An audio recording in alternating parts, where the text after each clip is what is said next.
Welcome students, let us do chemistry part of the January 21 morning paper. So that is the first question. First reaction में PbCl2 और K2Cr4 के बीच में reaction है. It is simply A double displacement reaction. आपको नजर ही आ रहा है 2KCl बन जाएगा और A की जगह क्या बनेगा lead chromate. Double displacement reaction. अब जो PbCl4 है यहाँ पे लेड क्रोमेट यूज होगा, NaOH के साथ रिएक्शन करेगा plus NaOH will form 2NaOH will form sodium chromate बन गया और साथ में 2 OH ग्रुप है Pp के साथ रख के लेड हाइड्रोक्साइड बन गया. अब ये जो लेड हाइड्रोक्साइड है एम्फोटेरिक ऑक्साइड है. टिन और लेड की ऑक्साइड्स होती हैं एम्फोटेरिक होती हैं. सो एम्फोटेरिक का रिएक्ट विद NaOH बेस के साथ रिएक्शन करेगी, वो एसिडिक का काम कर देगी, बेस के साथ रिएक्शन करके कॉम्प्लेक्स बनाएगी. This complex will be found Na2PbOH4. Basically एक तरह का सॉल्ट बन गया, एसिड प्लस बेस रिएक्शन हो गया. ठीक है. Next part lead sulphate is reacting with ammonium acetate. ये भी एक तरह का डबल डिस्प्लेसमेंट रिएक्शन है. पहले लेड एसीटेट आयन के साथ मिलकर क्या बनाएगा लेड एसीटेट फॉर्म. लेड की वैलेंसी 2 होती है, लेड एसीटेट बनेगा. Lead acetate will again react with ammonia to form a complex बन जाएगा अमोनिया की सिलेक्शन करके अमोनियम हाइड्रोक्साइड. इसलिए पहले बनेगा lead chromate, this is a, second में ये बनेगा और फिर लास्ट में ये पार्ट बनेगा. So answer is fourth part is the answer.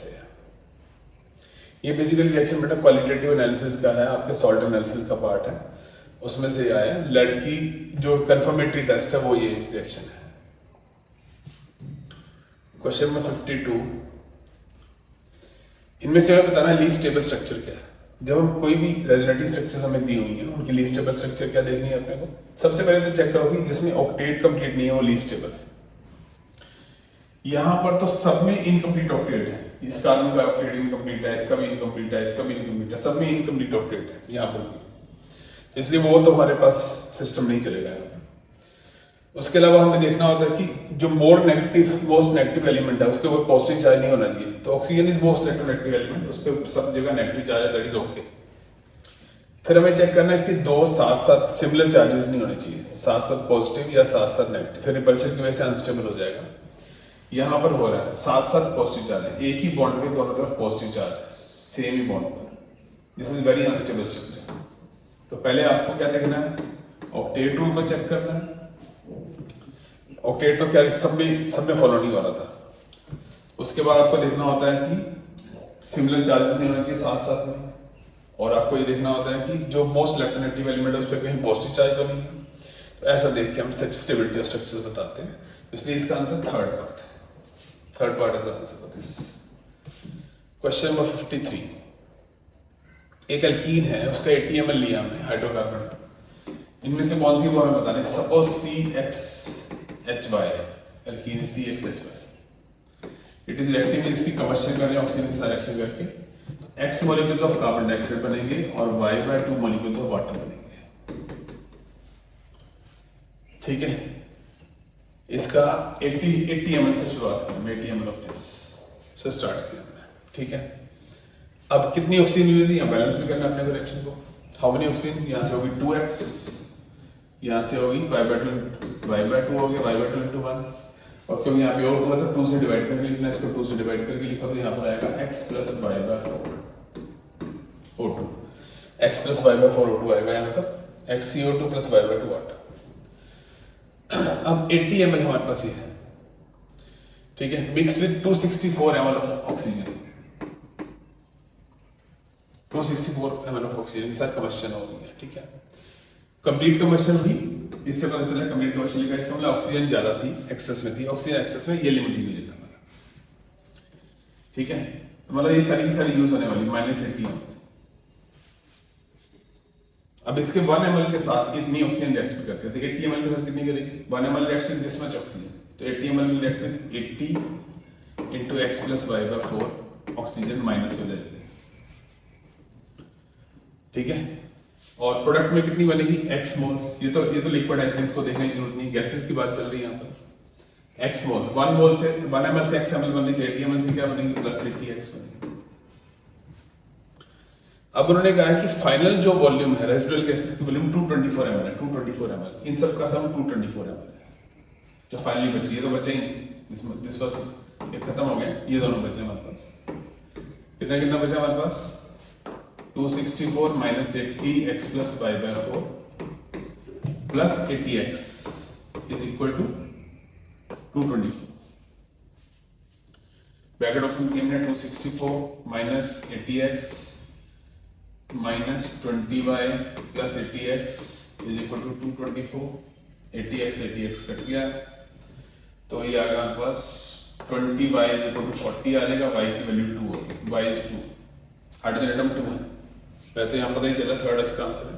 But एक और चीज इन्होंने बोली है उसके बाद कि जब इस मिक्सचर में ऑक्सीजन और कार्बन डाइऑक्साइड गैस है, जो लास्ट मिक्सचर बना ये खत्म हो चुकी है, ऑक्सीजन और कार्बन डाइऑक्साइड, इसका मिक्सचर को हमने पास किया पोटेशियम हाइड्रोक्साइड सॉल्यूशन से। पोटेशियम हाइड्रोक्साइड रिएक्ट करेगा एसिडिक ऑक्साइड से, तो कार्बन डाइऑक्साइड एसिडिक उससे रिएक्शन कर देगा। तो वॉल्यूम जो अब कम होकर के कितनी होगी? Volume decreases to 64। पहले 224 थी, अब 64 है। मतलब जो डिफरेंस था इनका 224 माइनस 64, 160 ml जो था जो खत्म हो गई। ऑब्वियसली वो कार्बन डाइऑक्साइड थी तभी उतनी खत्म हुई है, क्योंकि कार्बन डाइऑक्साइड ने रिएक्शन किया पोटेशियम हाइड्रोक्साइड के साथ। टोटल कार्बन डाइऑक्साइड ऑक्सीजन का सम था 224। जब इस मिक्सर को हमने KOH में से पास किया, KOH कार्बन डाइऑक्साइड से रिएक्शन हो गया, तो जो वॉल्यूम बच गई 64, ऑक्सीजन की वॉल्यूम बच गई। ठीक है, तो दैट मींस जो डिफरेंस है वो उसकी वॉल्यूम है कार्बन डाइऑक्साइड की। 80x equal to 160, so x की वैल्यू 2 होगी, x की वैल्यू 2 होगी यहाँ पर। That means x is 2, y is 2, तो फॉर्मूला हमारा ये बन गया थर्ड इज द आंसर। तो ध्यान से करना था, कैलकुलेशन बेस्ड क्वेश्चन था, स्टोइकोमेट्री का क्वेश्चन था। 54th question, pressure volume graph दिया हुआ है। उन्होंने पूछा किस केस में वर्क डन मैक्सिमम है।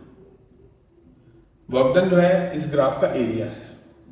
पहली प्रोसेस तो आइसोकोरिक है, आइसोकोरिक प्रोसेस में तो वर्क डन होता ही नहीं, काम खत्म। नेक्स्ट में वर्क डन क्या होगा, क्योंकि साइक्लिक प्रोसेस दी है, इसका एरिया होगा, this is work done, this is work done cyclic process में। नेक्स्ट में आगे चलते हैं, अगेन साइक्लिक प्रोसेस दिया है, अगेन वर्क डन दिया है, this is work done.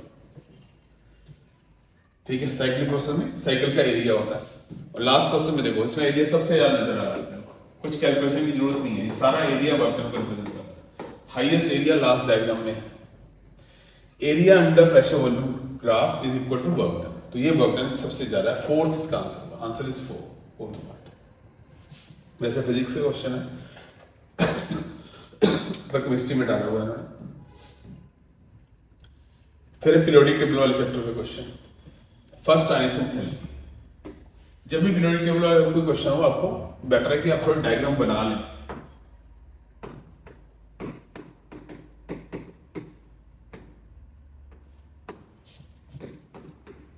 Better to make this diagram. सबसे पहले उन्होंने आयनेशन थेरेपी की बात की। आयनेशन थेरेपी इधर को इंक्रीज करती है, so fluorine will have the highest ionisation therapy, that is correct. Fluorine की हाईएस्ट है, उसके बाद फास्फोरस की और सल्फर की है। फास्फोरस की ज्यादा है, सल्फर की। फास्फोरस की ज्यादा इसलिए है क्योंकि वो हाफ फील्ड स्ट्रक्चर होती है फास्फोरस की, नाइट्रोजन फास्फोरस हाफ फील्ड होता है, उसके बाद सल्फर, सबसे कम होगी बोरोन की। इधर आयनेशन थेरेपी बढ़ती है, बट फास्फोरस की सल्फर से ज्यादा, नाइट्रोजन की ऑक्सीजन से ज्यादा होती है। सो फर्स्ट पार्ट, ए पार्ट बिल्कुल सही बोला हुआ। इलेक्ट्रॉन एफिनिटी, जिसको आप आजकल इलेक्ट्रॉन गेन थेरेपी बोलते हैं, पुरानी बुक्स में इलेक्ट्रॉन एफिनिटी नाम चलता है अभी भी। तो उसमें हमें पता है कि एब्नॉर्मल बिहेवियर होता है। क्लोरीन की इलेक्ट्रॉन एफिनिटी फ्लोरीन से ज्यादा होती है, Cl ऊपर होता है, एब्नॉर्मल बिहेवियर है, Cl ऊपर है, फ्लोरीन, फिर सल्फर, फिर फास्फोरस। तो इलेक्ट्रॉन एफिनिटी इधर उधर बढ़ती है, ठीक है, बट क्लोरीन की फ्लोरीन से ज्यादा होती है एब्नॉर्मली। बिल्कुल ठीक है, बी पार्ट भी ठीक है। सी पार्ट में प्रॉब्लम है, ये तो आपने 10th में रिएक्टिविटी सीरीज में पढ़ी थी। पोटेशियम, सोडियम, उसके बाद कैल्शियम, मैग्नीशियम, उसके बाद आता है एल्यूमिनियम। तो यहाँ पे इन्होंने एल्यूमिनियम को पहले कर दिया, मैग्नीशियम को बाद में कर दिया, तो ये गलत है। तो इसे C part is wrong. Next D part, potassium oxide obviously strong metal है, बेसिक ऑक्साइड, ये भी बेसिक ऑक्साइड, मैग्नीशियम ऑक्साइड भी वीक बेस होता है।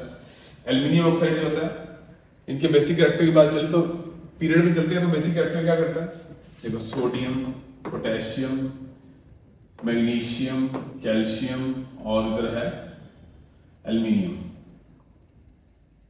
एल्यूमिनियम आगे जाए तो सबसे ज्यादा basic electron down the group increase करता है, स्ट्रॉन्ग मेटल है, सबसे ज्यादा इसका होगा, फिर इसका होगा, उसके बाद मैग्नीशियम, उसके बाद एल्यूमिनियम। ये बिल्कुल ठीक लिखा हुआ है, करेक्ट है। बेसिक इलेक्ट्रॉन ऑक्साइड जो होता है वो डाउन द ग्रुप इंक्रीज करता है, पीरियड में क्या करता है, डिक्रीज। ये सही लिखा हुआ है। तो स्टेटमेंट्स ए बी डी ठीक है, सी पार्ट रॉन्ग है, इसलिए इसका आंसर फर्स्ट पार्ट है। पीरियोडिक टेबल वाला चैप्टर ध्यान से करना है इसका। Question number 56, MnO4 two negative को एसिडिक मीडियम में रखेंगे तो अगर पड़े रहने देंगे तो वो डिसप्रोपोर्शनेशन शो करता है। इसको बोलते हैं मैग्नेट आयन। इसमें ऑक्सीडेशन स्टेट +6 है, डिसप्रोपोर्शनेट्स टू परमैंगनेट आयन, और साथ में MnO2 बनाता है। एक तरफ वो +7 में जाएगा, ऑक्सीडाइज हो जाएगा, और एक तरफ +4 में जाएगा, रिड्यूस हो जाएगा। This is disproportionation reaction and answer is fourth part है।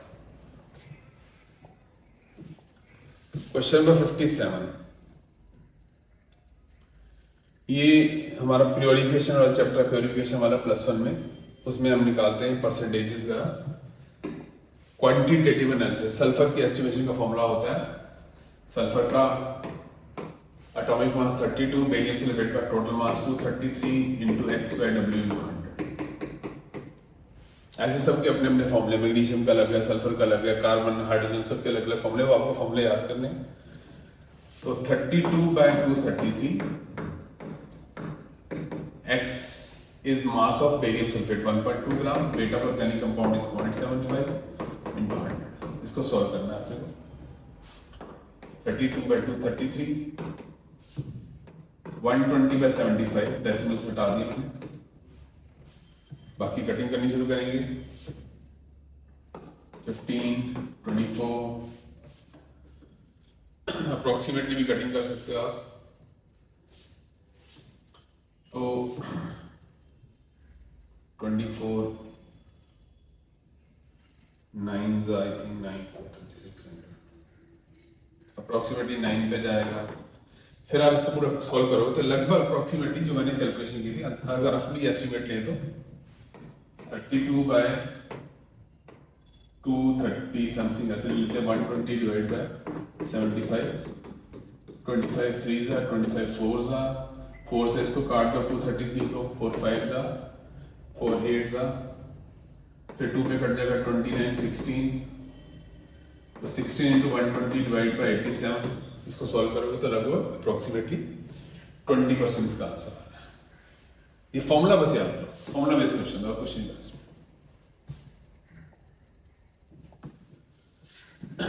Question number 58, propanal and propanone are functional isomers. बिल्कुल ठीक है, ये एल्डिहाइड कीटोन आपस में फंक्शनल आइसोमर्स, प्रोपेनल है और CH3CO CO CH3 aldehyde ketone आपस में फंक्शनल आइसोमर्स होते हैं, बिल्कुल ठीक है। Ethoxy ethane CH3 CH2O CH2 CH3, बीच में oxygen atom, and methoxy propane, ये आपस में दोनों ईथर्स हैं, बस कार्बन चेन का फर्क है। यहाँ पे 2+2 कार्बन चेन है, यहाँ पे 1+3 कार्बन चेन है, तो आपस में मेटामर्स है, बिल्कुल ठीक है, मेटामर्स है। Butene shows optical isomerism, this is wrong. Butene में कोई पिरियड कार्बन नहीं है, ये ऑप्टिकल आइसोमरिज्म नहीं शो करती है, ये ज्योमेट्रिकल आइसोमरिज्म शो करती है, cis transfer. So C part is wrong. ब्यूट1इन and butene are functional isomers, wrong है भाई, तो डबल बॉन्ड की पोजीशन फर्क होगी, पोजीशन आइसोमर्स है, फंक्शनल आइसोमर्स नहीं है, D part is wrong. Pentane straight chain pentane, 5 की सीधी चेन, 2 डाइमिथाइल प्रोपेन, 3 की चेन और डबल ब्रांचिंग, ये आपस में चेन आइसोमर्स है, बिल्कुल ठीक है। इसमें 5 की चेन, उसमें 3 की चेन है, तो ये भी ठीक है। तो ए बी और ई ठीक है हमारे पास, so answer should be third part है, थर्ड पार्ट इसका आंसर है। क्वेश्चन नंबर 59, सॉल्यूशन चैप्टर का क्वेश्चन है, एलिवेशन बॉइलिंग पॉइंट का। 2 सॉल्ट दिए हैं आपको, PQ एंड PQ2, ये 2 सॉल्ट दिए। पहले PQ को डिसॉल्व किया 1 ग्राम, तो elevation boiling point, elevation boiling point का फॉर्मूला क्या होता है, KBM बेंटो फैक्टर नहीं लगाना है क्योंकि उन्होंने लिखा है नॉन आयनाइजेबल, लिखा हुआ है non ionisable. Delta T B is equal to KBM। Elevation boiling point पहले केस में दिया 1.176, ठीक है। केबी की वैल्यू दी है हमारे पास 5 और मोलैलिटी दी कितनी आएगी, मोलैलिटी होती है number of moles, 1 gram divide by molecular mass हो गया P plus Q, let us suppose atomic mass P का P मान लेते हैं, Q का Q मान लेते हैं, divide by 50 mass of solvent into 1000। ये कट के 10 आ गया हमारे पास, यहाँ से कट गया 10, P प्लस Q की वैल्यू आ गई 100 divide by 1.176, that comes out to be 85।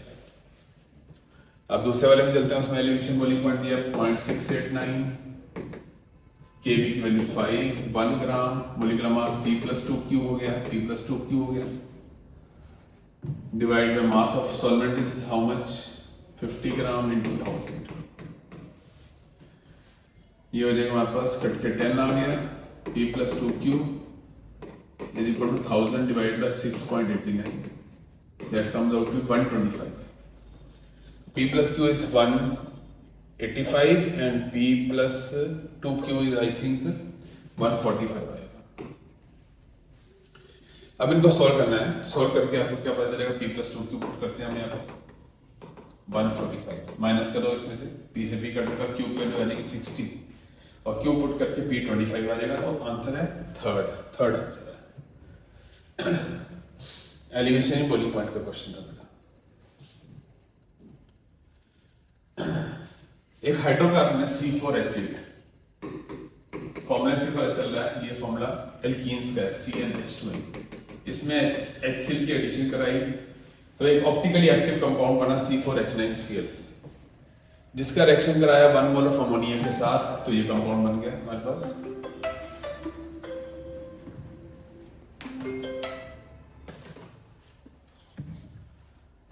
और हाइड्रोलिसिस करने पर फिर S बन गया। तो देखते हैं कौन सा ऑप्टिकली एक्टिव कंपाउंड है। अगर हम ध्यान से देखें तो ये जो कंपाउंड है, तो अल्कीन तो ठीक है, पॉसिबल है, पर ये जो कंपाउंड बन रहा है Q, वो ऑप्टिकली एक्टिव नहीं है, Cl किनारे पे कोई किरण कार्बन नहीं है इसमें। नेक्स्ट वाले में देखते हैं QA दिया हुआ है, Cl किनारे पे है, तो ये भी ऑप्टिकली एक्टिव नहीं है। नेक्स्ट वाला ऑप्टिकली एक्टिव है, you can see 2-chlorobutyne is optically active, ये ऑप्टिकली एक्टिव है। लास्ट वाला भी ऑप्टिकली एक्टिव नहीं है, ठीक है, cyclo CH2Cl, this is not optically active, Kiran carbon नहीं, ये ऑप्टिकली एक्टिव है। फिर इसका अमोनिया से रिएक्शन कराया, ये बना, फिर डायजोनियम सॉल्ट और हाइड्रोलिसिस के बाद ये अल्कोहल बनी।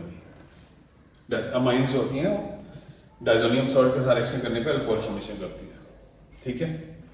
डायजोनियम सॉल्ट में कन्वर्ट किया, हाइड्रोलिसिस करने पे ये बना। अनस्टेबल होते हैं इनके डायजोनियम सॉल्ट्स, प्राइमरी सेकेंडरी में भी अल्कोहल में कन्वर्ट होते हैं लास्ट में।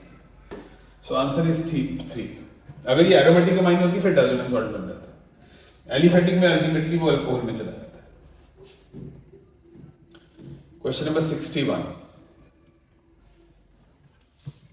एक ऑर्गेनिक कंपाउंड है जिसको एक्वस अमोनिया से रिएक्शन कराया, ठीक है, और ब्रोमीन हॉफमैन ब्रोमाइड रिएक्शन कराया, उसके बाद अल्टीमेटली ये फॉर्मूला बना C6H7 ये तो एल्नीन बन गई बेटा, एल्नीन बनी है C6H7, एल्नीन का फॉर्मूला होता है हॉफमैन ब्रोमाइड से आया है, दैट मींस इससे पीछे क्या होगा, अमाइड होनी चाहिए श्योरली, अमाइड्स हॉफमैन ब्रोमाइड से एल्नीन बनती है। और किस चीज का रिएक्शन अमोनिया से कराया ताकि ये अमाइड बने, और वो है benzoic acid. Benzoic acid ammonia के साथ हीट किया तो बेंजामाइड बनी। तो फर्स्ट वाज बेंजोइक एसिड, पहले बेंजोइक एसिड, फिर बेंजामाइड, फिर लास्ट में एल्नीन। तो answer is 3 part. Question number 62, statements आपको ध्यान से पढ़नी है, नीचे ऑप्शन भी ध्यान से पढ़ने हैं, ऑप्शंस को उल्टा सीधा कर देते हैं, ध्यान से रखना, ऐसे क्वेश्चंस के ऑप्शन पढ़ना बहुत जरूरी है। When lactic discharge is passed through gaseous hydrogen, जब हाइड्रोजन में से हम इलेक्ट्रिसिटी पास करते हैं तो वो एटम्स में चेंज हो जाती है और फिर एटम्स एक्साइड होके इलेक्ट्रोमैग्नेटिक रेडिएशन छोड़ते हैं, बिल्कुल ठीक है। वो आपको पता है लाइमन सीरीज बामर सीरीज ऐसे ही बनती है, बिल्कुल ठीक लगा, statement 1 is correct. Frequency of second line of Balmer series of helium plus is same as the first line of Lyman series of hydrogen atom. Balmer series की सेकेंड लाइन मतलब 4 to 2 in helium plus, और Lyman series की first line 2 to 1 in hydrogen. ये same ही होती है बेटा, ये वैसे न्यूमेरिकल भी हम करते हैं क्लासेस में, ये आपको याद भी करना है। 4 to 2 ये याद करने की जरूरत नहीं है, आप खुद ट्राई कर सकते हो। रिडबर्ग फॉर्मूला लगाओ, अपने आप ही आंसर सेम आएगा, you will get the same answer. Rydberg formula होता है 1 by lambda equal to r z square 1 by n1 square minus 1 by n2 का स्क्वायर। 4 to 2 यहाँ 2 और 4 पुट करोगे, एटॉमिक नंबर 2 पुट करोगे हीलियम का, ऐसे हाइड्रोजन को पुट करोगे, आंसर सेम आएगा। 4 to 2 हीलियम प्लस और 2 to 1 हाइड्रोजन सेम ही होता है। सो दोनों स्टेटमेंट सही है, ध्यान से बढ़ते हैं देख के, दोनों स्टेटमेंट ट्रू, इसलिए सेकंड आंसर है इसका। नीचे ध्यान उल्टा सीधा करते हैं, ध्यान रखना, ऑप्शंस को चेंज कर देते हैं। क्वेश्चन नंबर 63, हमारे पास कुछ कॉम्प्लेक्सेस दिए हुए हैं 1 2 3 4, इनमें से maximum number of unpaired electron किसमें है? देखो कॉपर के पास कॉपर 2 प्लस है, इसकी कॉन्फ़िगरेशन 3d9 होती है, एक ही अनपेयर्ड इलेक्ट्रॉन हो सकता है। निकल 2 प्लस में आयरन कोबाल्ट निकल 20 d7 है, d7 हो जाएगा, d7 में होंगे 3 अनपेयर्ड इलेक्ट्रॉन्स, ये भी निकल 2 प्लस ही है, बट मैंगनीज 2 प्लस है d5 and d5 has a 5 unpaired electron, so इसमें सबसे अनपेयर्ड इलेक्ट्रॉन है, बिल्कुल ठीक है, स्टेटमेंट 1 इज करेक्ट। अब यहाँ पे कुछ पेयर्स दिए हैं, पहला पेयर दिया उन्होंने, second statement NaCl4 2 negative, NaCO4, this is the first pair,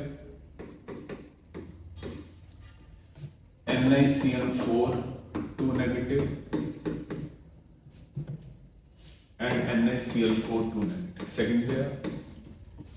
third pair है हमारे पास NaCO4 और NaCl4 2। How many of these pairs, first 3 pairs में से कितने पेयर्स जो हैं ऐसे हैं जिनके पास दोनों species diamagnetic, both species are diamagnetic. देखो CO पेयरिंग कराता है डायमैग्नेटिक बनेगा, बट CA पेयरिंग नहीं कराता, इसमें डायमैग्नेटिक नहीं होगा, पैरामैग्नेटिक होगा। ऐसे CN स्ट्रॉन्ग लिगेंड है वो पेयरिंग कराता है, बट ये पेयरिंग नहीं कराता, ये डायमैग्नेटिक नहीं होगा। बट जो थर्ड पेयर है उसमें दोनों स्ट्रॉन्ग लिगेंड्स है, पेयरिंग कराते हैं, तो बोथ आर डायमैग्नेटिक। वो भी चेक करना पड़ता है, बट हमें याद है कि कई बार पेयरिंग के बाद भी एक अनपेयर्ड इलेक्ट्रॉन बच जाता है, this you have to check. But ये दोनों कंपाउंड्स हमने बहुत बार किए हुए, तो ये डायमैग्नेटिक ही है। तो 1 पेयर है, नॉट 2 पेयर्स, 1 पेयर में एक पेयर ऐसा है जिसमें दोनों स्पीसीज डायमैग्नेटिक है। तो स्टेटमेंट 1 तो ठीक है, बट स्टेटमेंट 2 मिस्टेक है। Statement 1 is true, but statement 2 is false, statement 2 is false, so second answer होगा इसका। क्वेश्चन नंबर 64, ध्यान से करना, ये सब देखो कोऑर्डिनेशन कंपाउंड का पूरा टॉपिक है, वैलेंस बीबीटी पे बेस्ड क्वेश्चन सारे। यहां पे भी कुछ पेयर्स दिए हुए हैं, silicon dioxide, carbon dioxide, tin, lead और जेमिनी। How many pairs have both amphoteric oxides? देखो जो एम्फोटेरिक ऑक्साइड्स होती हैं वो बेरिलियम, एल्यूमिनियम, जिंक, टिन और लेड, इनकी तो श्योरली सब एम्फोटेरिक होती है। तो ये तो amphoteric, this pair is amphoteric, this pair is amphoteric, ये एम्फोटेरिक नहीं है, ये दोनों एसिडिक होती है, silicon dioxide, carbon dioxide acidic होती है। और जर्मेनियम में थोड़ा डाउटफुल है, इसमें क्या होता है कि जो लोअर वाली है तो शायद एम्फोटेरिक है, बट जो हायर ऑक्सीजन वाली है वो एसिडिक हो जाती है थोड़ी सी, वो श्योर नहीं है। 100% जो दोनों एम्फोटेरिक है और टिन और लेड वाली 2 पेयर्स हैं, 2 पेयर्स, तो 2 पेयर्स लिखा है, बिल्कुल ठीक है। जर्मेनियम की फर्स्ट वाली शायद एम्फोटेरिक है, बट सेकंड वाली वो एसिडिक है, जितनी ऑक्सीजन बढ़ती जाती है एसिडिक करेक्टर बढ़ता जाता है। स्टेटमेंट 1 करेक्ट है, 2 पेयर्स हैव एम्फोटेरिक।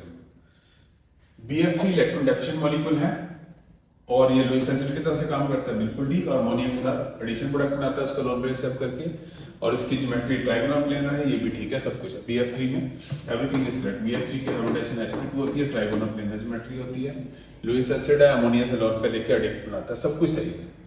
दोनों स्टेटमेंट एब्सोल्युटली करेक्ट है, बट ध्यान से पढ़ो, देखो कहां पर है दोनों, वो यहाँ पे लिखा हुआ, थर्ड पे लिखा हुआ। Statement 1 and statement 2 are true, both are true. Question number 65, आपको बताना है कि A कौन सा स्ट्रक्चर है जिसकी रिडक्शन करने पे ये बनना है H2 निकल, और KMnO4 के साथ ये बनना है। KMnO4 क्या करता है, एल्कीन्स में +1 में पढ़ाया गया है, डबल बॉन्ड को ब्रेक करके दोनों तरफ COH COH बना देगा, COH COH, ठीक है। बट फिर इसमें ब्रेक होना चाहिए था, ऐसा तो दिखाया नहीं।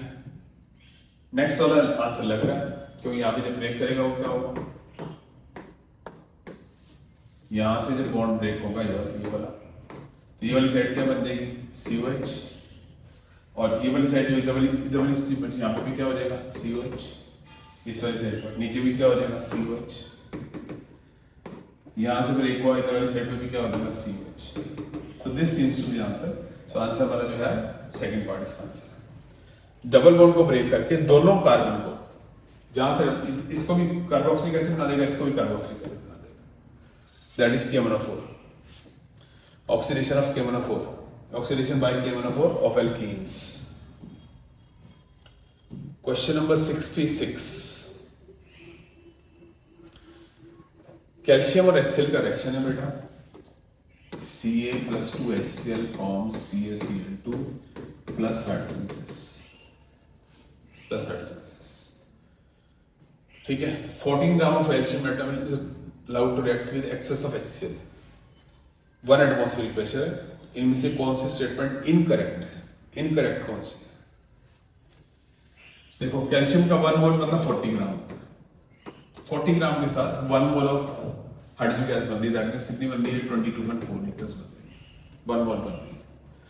तो 40 ग्राम will produce 22.4 liters, 1 gram will produce 22.4 divided by 40, and 14 gram is given, उसका 22.4 divided by 40 into 40, 0.35 मोल्स हो जाएंगे इसके, ठीक है, इसके मोल्स 0.35 मोल्स हैं। ये 7.84 लीटर्स आ रहा है, बिल्कुल ठीक है, this is 7.84 litre, this is correct. फिर और देखो 40 ग्राम के साथ बन रहा 1 मोल, 40 ग्राम is changed to 1 mole of hydrogen gas, 1 gram will change to 1/40 and 14 gram will change to 1/40 into 14, that is 0.35 mole। सब यूनिटरी वेट बेस्ड क्वेश्चन थे बेटा, इसको आप ऐसे भी कर सकते हो, एक्स वाले मेथड से, let us do x method. Calcium 2HCl, CaCl2 and H2,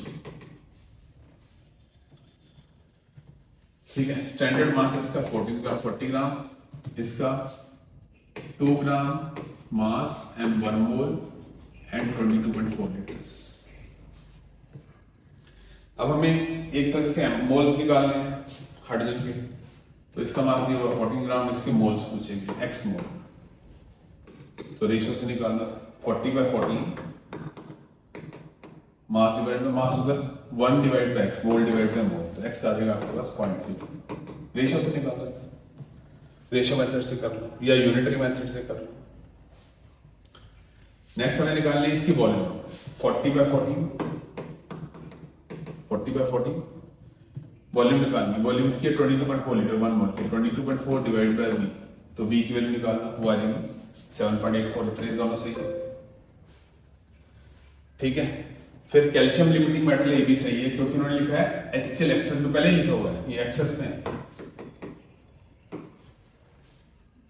अगर वो एक्सेस में तो यही कम है, calcium limiting agent, that is correct, okay. अब निकालना है अपने को मास कैल्शियम क्लोराइड का करना है। कैल्शियम क्लोराइड का जो स्टैंडर्ड मास है वो यहां से आप सॉल्व करके निकाल सकते हो, 111 आएगा, कैल्शियम 40, क्लोरीन 35.5। अब आप इसका मास निकालना है, तो 40 divide by 40 is equal to 111 divide by x, इससे x की वैल्यू आ रही है, बट वो अप्रोक्सीमेटली आप कैलकुलेशन करना 38.5 ग्राम के आसपास आ रहा है, जबकि हमारा आंसर क्या है, यहाँ पे 33.3 दिया हुआ है ना, दिस इज रॉन्ग। तो पहली तीनों स्टेटमेंट सही है, बट लास्ट वाली स्टेटमेंट जो है वो गलत है। एक ही क्वेश्चन में बहुत सारे आपको स्टोइकोमेट्री के क्वेश्चन दे रही है, हाइड्रोजन का मास निकालो, हाइड्रोजन की वॉल्यूम निकालो, कैल्शियम क्लोराइड का मास निकालो। क्वेश्चन नंबर 67, एक रिएक्शन दिया हुआ है N2O4 चेंजिंग टू 2N, जिसका फ्री एनर्जी की वैल्यूशन, क्या क्या स्टेटमेंट है? Free energy for change is this, इससे इसमें चेंज फ्री एनर्जी -5.40, गलत है। क्योंकि यहाँ से रिएक्शन जा रहा है तो माइनस में नहीं हो रहा, plus 5.4, it is not minus. फिर जो ग्राफ में डेल्टा जी प्लस में, इसका मतलब रिएक्शन बिल्कुल होगा नहीं, करें डेल्टा जी पॉजिटिव है, वैसे हमें पता है डेल्टा जी माइनस में होना चाहिए स्पॉन्टेनिटी के लिए, बट स्पॉन्टेनियस रिएक्शन की हम बात ही नहीं कर रहे हैं, ये तो इक्विलिब्रियम वाला रिएक्शन है। इक्विलिब्रियम रिएक्शन में डेल्टा जी प्लस में तो भी कुछ ना कुछ NO2 N2O4 किस में चेंज होगा, NO2 में। वो कह रहे हैं NO2 में बिल्कुल भी चेंज नहीं होगा, दिस इज रॉन्ग। इक्विलिब्रियम तो आएगा, ये इक्विलिब्रियम पॉइंट ही था बीच में, तो sum of N2O4 must be converted to NO2 before achieving equilibrium, होगा ही होगा। तो सेकंड पॉइंट भी रॉन्ग है। रिवर्स रिएक्शन इक्विलिब्रियम पर कंप्लीशन हो जाएगा, वो भी रॉन्ग है। अगर आप उल्टा रिएक्शन कराओगे तो भी इक्विलिब्रियम आ जाएगा, कंप्लीशन तो तब भी नहीं होगी।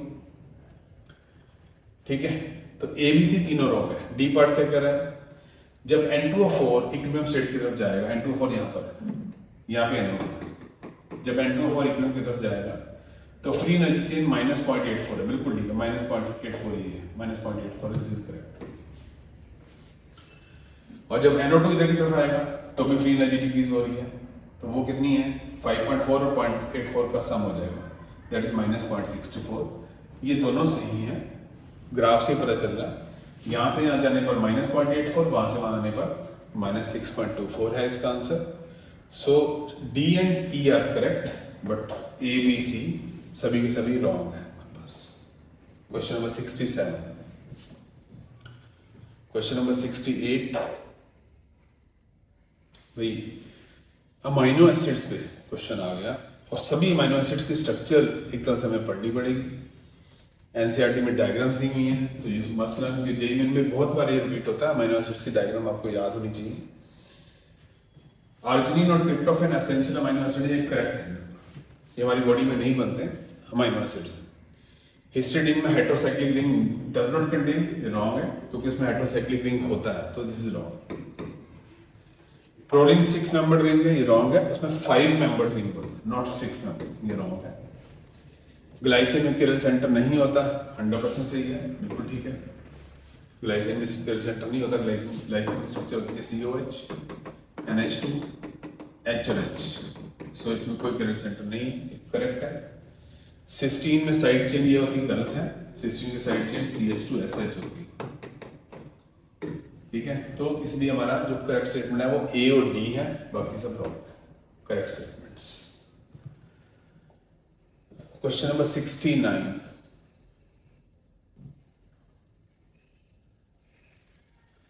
Compound in molecular formula C6H12O3, O3 दिया हुआ है, सब किस फॉर्मूला तो सेम ही होगा, आप चेक कर सकते हैं।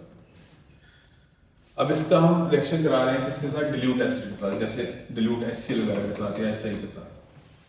ईथर में हमने पढ़ा था, जब हम एसिड वगैरह से रिएक्शन कराते हैं तो क्या होता है, मान लो HCl से रिएक्शन कराओगे तो ये ईथर में CH3Cl अलग हो जाएगा, यहाँ पे OH बन जाएगा, ether will be converted to OH, reaction with HCl HI वगैरह के साथ। तो जब आप इसका हाइड्रोलिसिस कराओगे डिल्यूट एसिड के साथ, ये H में कन्वर्ट होने वाला है, यहाँ पे HH हो जाएगा, बाकी अल्काइल ब्लड अलग हो जाएगी। आपको बताना है कि ऐसा बताना है जो टोलेंसिजन टेस्ट भी शो कर रहा है और आइडोफॉर्म टेस्ट भी शो कर रहा है। तो पहले वाले में तो बन जाएगा CHOH CH2OH, इस ग्रुप की वजह से आइडोफॉर्म टेस्ट तो ये शो करेगा, बट टोलेंसिजन के लिए एल्डिहाइड चाहिए, वो इसमें नहीं है। सेकंड वाला बन जाएगा CH3CO, OCH3 की जगह हाइड्रोलिसिस के बाद हो जाएगा OH CH3।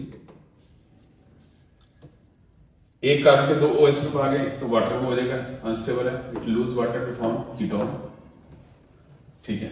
इस ग्रुप की वजह से हाइड्रोफॉर्म टेस्ट तो ये शो करेगा, बट अगेन टोलेंसिजन टेस्ट नहीं शो करेगा, तो इसका आंसर सी पार्ट है। देखो सी पार्ट में क्या होने वाला है, CH3CO CH2 CH, हाइड्रोलिसिस के बाद ये भी OH बन जाएगा और ये नीचे वाला ग्रुप भी OH बन जाएगा,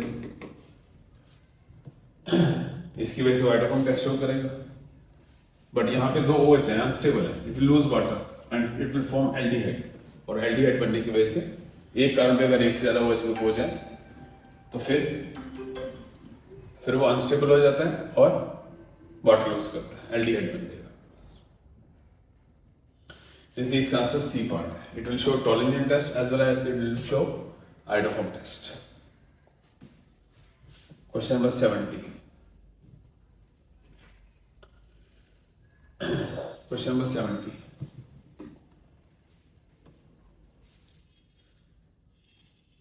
यहां पर बहुत सारे मॉलिक्यूल्स दिए हुए हैं. SF4. SF4 आपको पता है क्या ज्योमेट्री होती है. इसकी हाइब्रिडाइजेशन sp3d होती है. एक लोन पेयर होता है. It has a seesaw shape. Ammonium ion hybridisation निकालने के लिए फॉर्मूला होता है. फॉर्मूले से आप निकाल सकते हैं. हम तो माइंड में ओनली फॉर्मूला यूज कर लेते हैं. फॉर्मूला होता है half number of valence electron और central atom that is 5 plus number of monovalent atom that is 4. और अगर कुछ आ रहे हो माइनस कर देते हैं. 8/2 4 आ गया. 4 मतलब कौन सी हाइब्रिडाइजेशन है? sp3. तो ये sp3 हाइब्रिडाइजेशन इसकी tetrahedral geometry correct. NaCl4 2 negative आप कोऑर्डिनेशन चैप्टर में पढ़ते हो. वहां पे Cl वीक लिगेंड बेरिंग नहीं करता. इसकी हाइब्रिडाइजेशन भी sp3 आती है. आप चेक कर सकते हो. जो XCF4 है, XCF4 नोबल गैस है. हाफ 8 + 4 6 इसकी हाइब्रिडाइजेशन. sp3d2 है और इसमें दो लोन पेयर हैं. So it has square planar shape. Platinum जो है, जो मेटल्स के जो कॉम्प्लेक्सेस हैं, इनमें हमेशा पेयरिंग होती है. लाइगेंड कोई भी हो. ये प्लेटिनम मेटल की खुद की वजह से इसकी हाइब्रिडाइजेशन dsp2 आती है. SCF4 is similar to SF4, same ही सीसो शेप ही आएगी एग्जैक्ट. Cn पेयरिंग करा देगा, हाइब्रिडाइजेशन dsp2. तो टेट्राहेड्रल ज्योमेट्री वाले दो हैं, सिर्फ 2 हैं, जबकि यहाँ पे 3 लिखा है. तो statement 1 is wrong. Statement 1 is wrong. 2 with sp3 hybridisation tetrahedral geometry. नीचे क्या लिखा है? NO2 BeH2 BF3 AlCl3. ये सब मॉलिक्यूल में इनकम्प्लीट ऑक्टेट होता है. बिल्कुल सही है. सभी ऐसे ही है. बेरिलियम हाइड्राइड इनकम्प्लीट ऑक्टेट होता है. BF3 में इनकम्प्लीट ऑक्टेट होता है.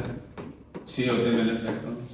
AlCl3 भी NO2 की स्ट्रक्चर तो इसके पास एक वैसे सिंगल इलेक्ट्रॉन होता है अनपेयर्ड. ऑक्टेट इसका भी पूरा नहीं होता. तो स्टेटमेंट 2 तो करेक्ट है, बट स्टेटमेंट 1 रॉन्ग है. इसलिए ध्यान से आंसर देंगे.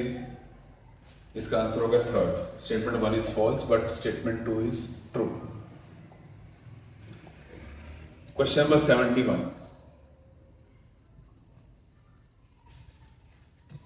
दो रिएक्शंस हैं जिनका प्री एक्सपोनेंशियल फैक्टर सेम है. अरेनिस इक्वेशन की बात चली.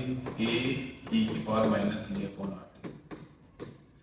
Pre exponential factor a same है दोनों का.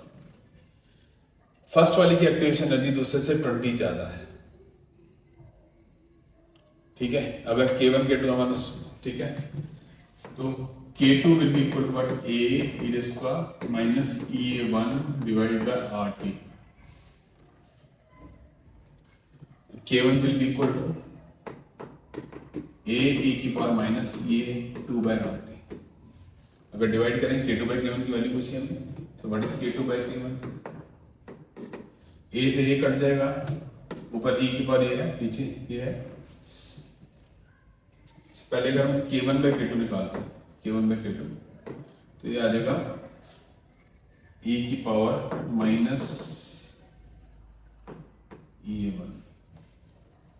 सॉरी मैंने लिखा ही गलत. यहाँ पे आना चाहिए था A2, यहाँ पे E1. दोबारा से रिपीट करते, just a minute. K2 is A e⁻⁻A2 by RT.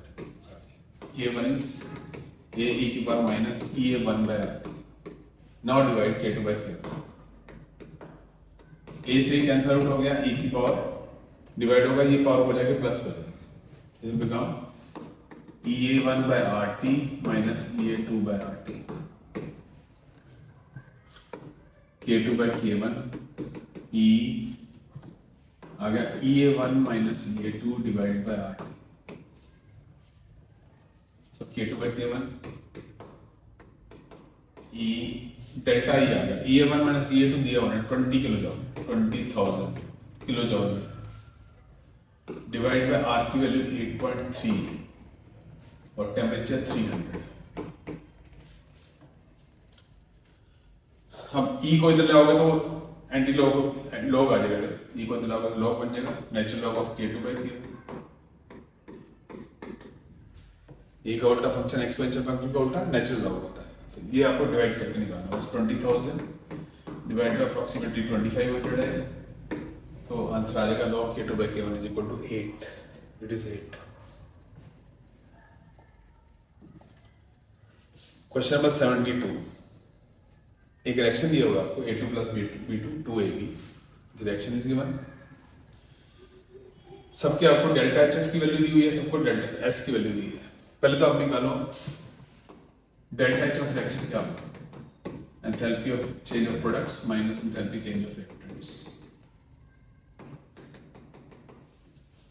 Product में है 2AB, AB को 2 से मल्टीप्लाई करो 64 माइनस A2 का 6, B2 के एंथैल्पी चेंज है X, this becomes 58 minus X enthalpy change. फिर डेल्टा S निकालो, entropy change, product minus reactant.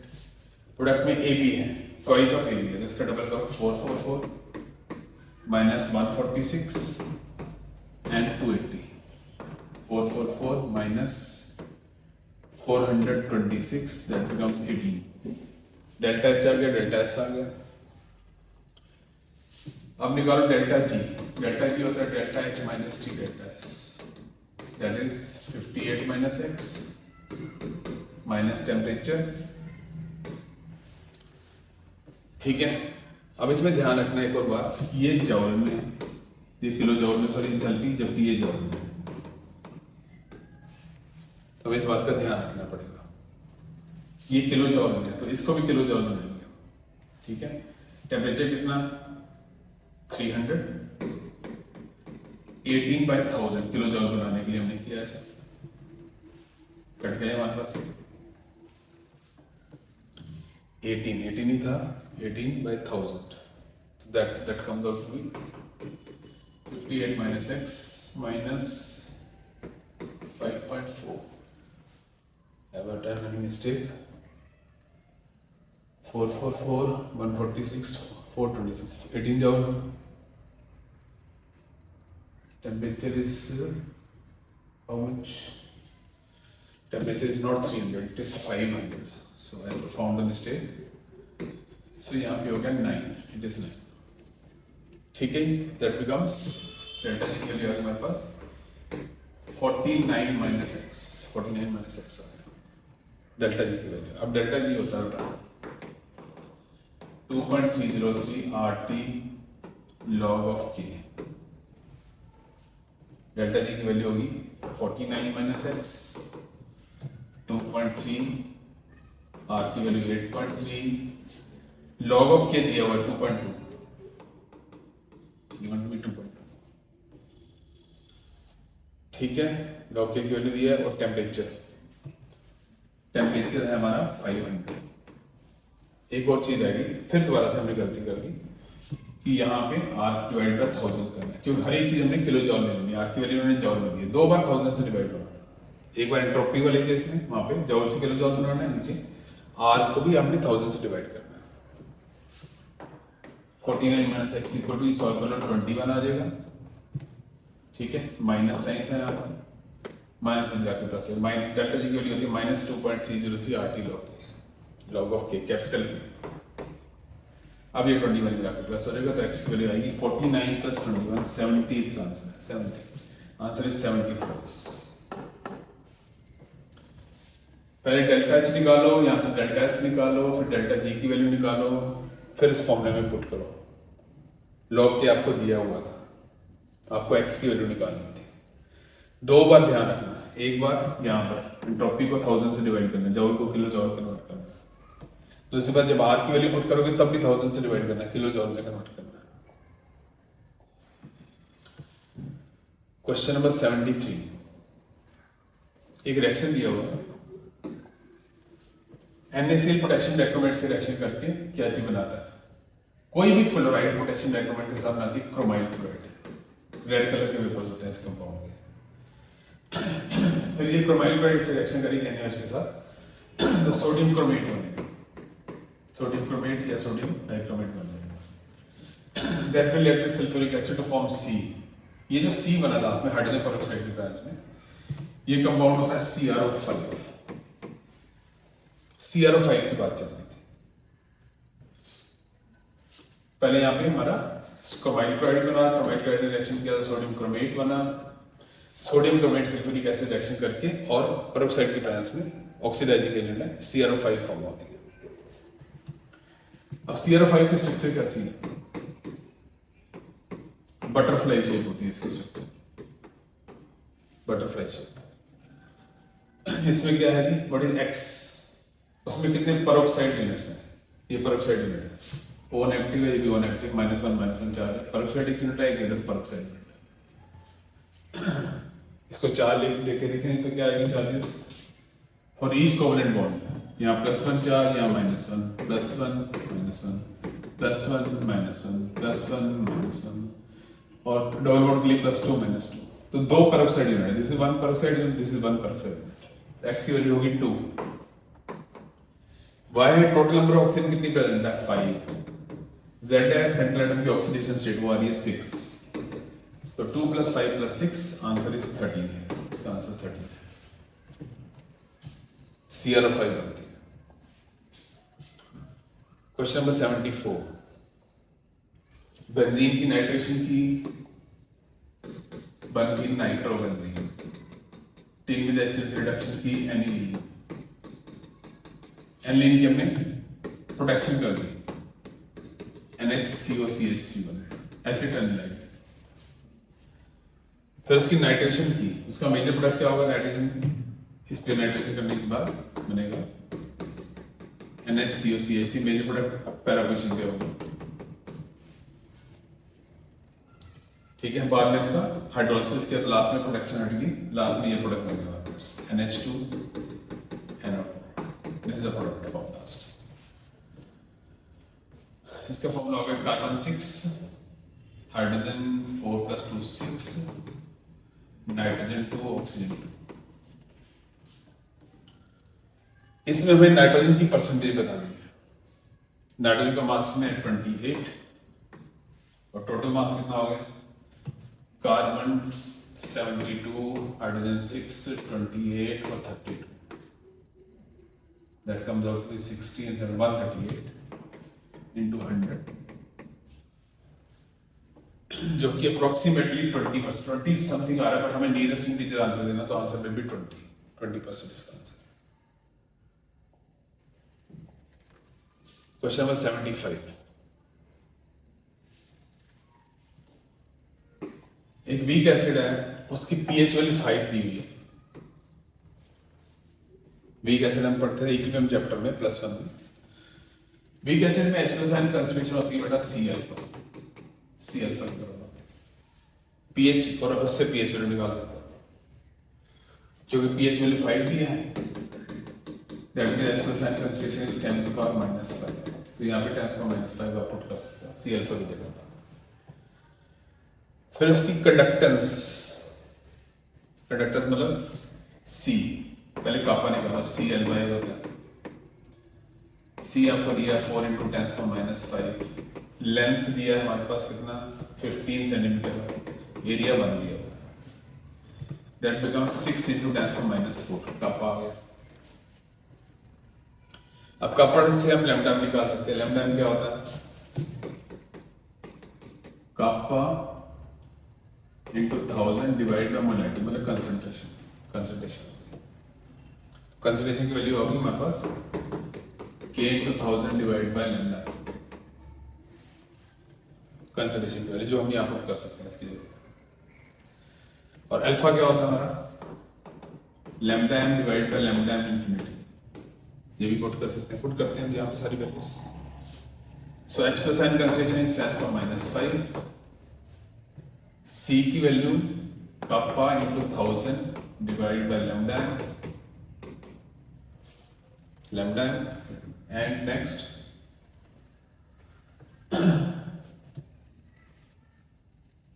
Alpha की वैल्यू होगी λm divide by λm infinity. λm तो कैंसिल हो गया, हमें λm इंफिनिटी निकाल के बताना है, इसको इधर ले आते हैं। सो λm इंफिनिटी बिकम्स कापा की value 6 into 10⁻⁴ into 1000 divided by 10⁻⁵. This will come out to be 60,000. ये 60,000. बट ये यूनिट आया साइमन सेंटीमीटर स्क्वायर पर मोल. जबकि यूनिट में क्या बचा है? साइमन मीटर स्क्वायर बचा. तो इसको मीटर स्क्वायर बनाने के लिए आपको 10,000 से डिवाइड करना पड़ेगा. 60,000 डिवाइड बाय 10,000. लास्ट में आंसर क्या आएगा हमारे पास? 6 आंसर आएगा. Answer is 6. Lambda is 6 siemens metre square per mole. So this concludes our chemistry chapter, January 21 morning shift वाला क्वेश्चन. Okay बेटा, all the best.